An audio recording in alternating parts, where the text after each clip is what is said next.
Dragii mei, începe gala, cetățeni din toată țara, de vreți să vă fie bine, votați-mă toți pe mine.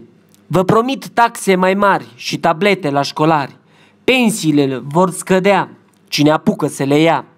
De șomeri ce să vă spun, sunteți toți pe drumul bun, ați plecat săraci afară să trimiteți bani în țară.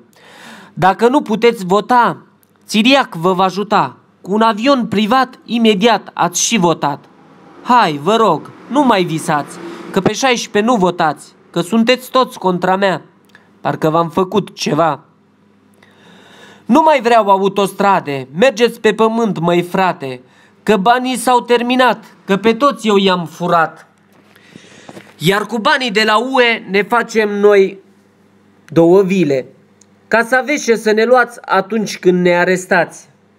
Și vă mai promit ceva, dacă fanii toți ar vrea pe mine să mă voteze, Becali afară iese.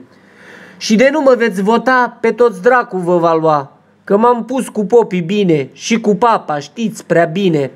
Toți se roagă pentru mine, să mă ajute ca să fur chiar și în al 2-lea tur.